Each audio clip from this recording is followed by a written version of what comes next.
glad to be here with you guys. And today I thought I often get messages from people saying something along the lines that they tried a certain practice and it didn't work for them. And sometimes that practice is something that I suggested. Okay? Sometimes it's something that their therapist or a friend or someone in the online world suggested to them and it didn't work. Yeah. And that can leave us feeling quite frustrated or annoyed or, defeated at times. We're trying so hard. It's like, come on, I'm giving this thing an effort, putting effort into this, and I'm risking trying something new, and it just keeps failing. It's not working for me. It can make us feel broken and damaged. So I do want to talk to that today. So I have 2 key things to watch out in that regard, and 2 key ingredients that might help you to get some more benefit out of it, regardless of whether a practice works for you or not. Okay, but first I want to highlight why to help you explain the first key element here. I look at healing or my life journey as in kind of 4 phases. Okay, so obviously it's not a linear way we progress. We go forward, we go backwards. But the first phase is that crisis phase. Yeah, the one that where everything falls apart, where this is this existential crisis, where we don't see a better future for ourselves. Where you have those flashback nightmares and everything's just a mess. You cannot see a purpose in living, and that's where we need the most professional help in that phase. Moving on. So in phase 2, which I call the wobble, this is when you're kind of getting out of that crisis, and you can kind of stand up, and it's like, I have some tools now. I'm feeling a little bit more confident.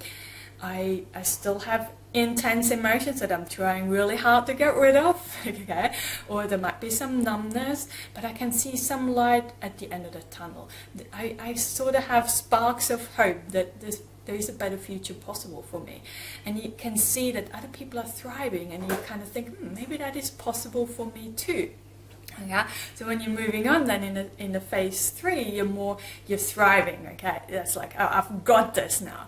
You're feeling confident. You've got a big toolbox. If you get triggered, it doesn't take you long to feel grounded within yourself again. You've got goals. You've got a job. You've got some healthy friendships in your life. So things are really getting better. You may have some wobbles there, like I said, it's not trigger-free, but you have the tools to help you through. And then the next phase, for me, this is perhaps a little bit more spiritual as well, but this is where you're kind of at peace with yourself. You're just so grounded within yourself. You have clarity on who you are and why you're here on this world. You can see yourself as separate, like even if the external world, if there is people in anxiety, hysteria, anger, sadness, that you're connected with that, but also that separateness, that it doesn't suck you in those kind of emotions, that you can stay grounded. Okay, so that distinction between oneness and separateness there. So you have a lot more peace. So as I said, you can move through those phases and anything. And I'm curious here, because if you've been in phase 3, like you're feeling you're thriving, and then one thing happens, one little thing, and you can kind of plummet back into crisis, like you're skipping the wobble. It's like, anyone's done that? Let me know in the comments here, because that happened to me so often. I got there and I said, I got it now. I've done so much work. I've done these healing weeks. I've done these workshops. I got this. And then we crash again. And that is just kind of part of the journey. But each time I learned that when I fall back into that crisis, it's no longer the same as in the first time. The first time it felt like I came in empty-handed. I had nothing. I didn't know what to do. I felt so lost. But as I progressed, I arrived for future times when I arrived in crisis, I had a toolbox. So it didn't take me quite as long to get back out again. Okay? So that That is key. So the reason I wanted to explain those phases for you is because different practices work at different phases for different people. Yeah, it is key. Different people, different things work for different people at different phases. This is why it is so extremely difficult for a coach, for a therapist, for a friend, for anyone to suggest something to someone else. Okay, I often talk about my friend who she danced her way out of crisis. She's an amazing dancer, but she can express her emotion moving her body. That's how she got out of. That was the best practice for her to get out of crisis. This would be the worst practice for me. I could not do it. I couldn't even move by myself at home, no one watching. I just freeze up. I can't do it. But now that I'm kind of phase 3, moving phase 4, mostly I'm exploring this again. It's like it didn't work for me back then, but I'm curious now. Should I try this? So different for my friend that work in phase 1. For me, it's more like a phase 3 or phase 4 kind of practice, and we want to keep this in mind. Okay, and one of the key ingredients here is, this is the reason why I got where I am today, is that I always had this willingness and that openness to try new things.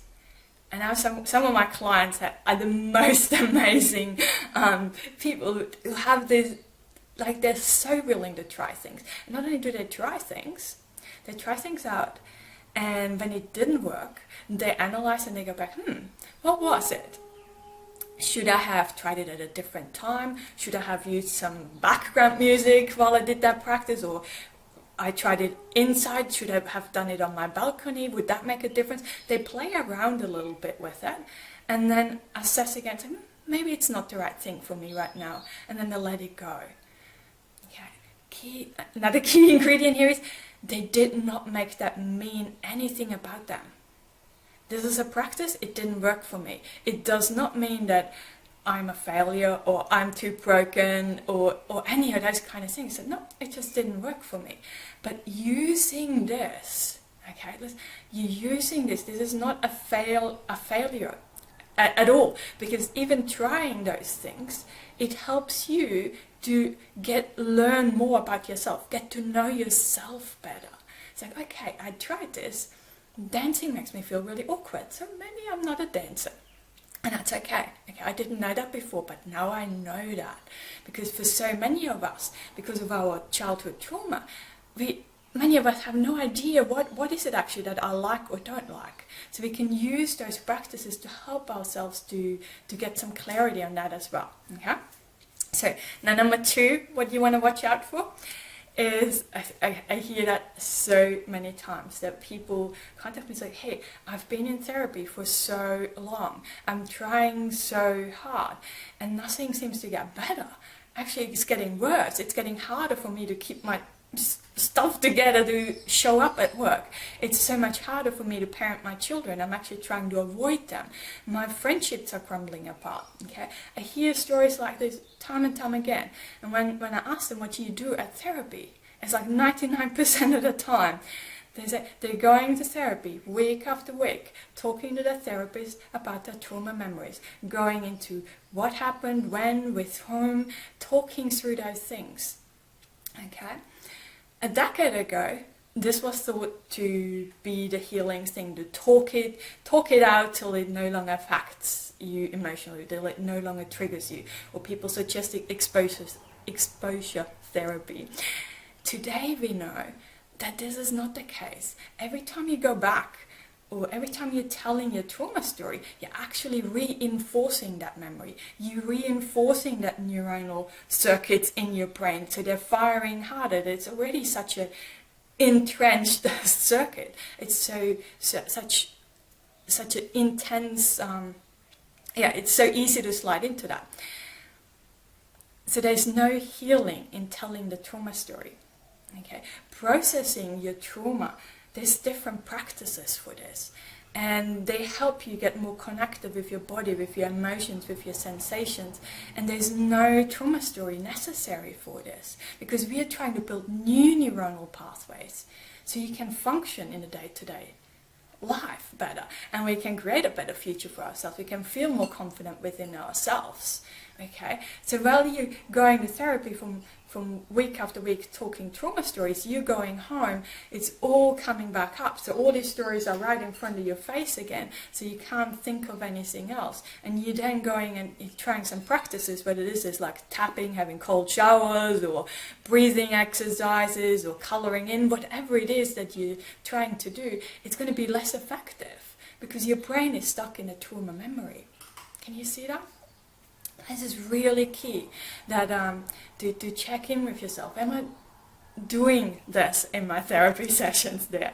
For the processing, we know now, this is not something that I made up, by the way. It's like I read the research papers, and I attend the trauma research conferences and things like that. So we know now today that this retelling your trauma story, while it is perhaps nice, or you get some validation, like right at the beginning when I was diagnosed, it can give you validation, telling the story to someone else, and that person telling, oh yeah, that was real, that was horrible, that should not have happened to you.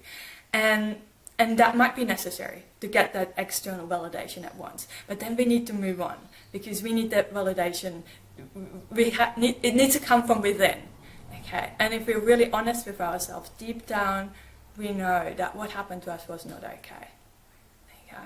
And relying less on that external, someone externally telling us, so we don't have to retell that story. So we can put that story kind of behind us, so it's still there. It's always going to be with us. It's our story, no matter what happened. I always say, whether you have a happy life, fulfilling, full of love, abundance and everything, that story is still going to be there. That trauma is still going to be there. And whether you have a miserable life, it's also there. Okay, so but we don't want it right in front of our face, so we can't see the beauty and other things in our life. We want it to the side. So keep retelling the trauma story. There's no healing in that. Okay, so I think that brings me to the end.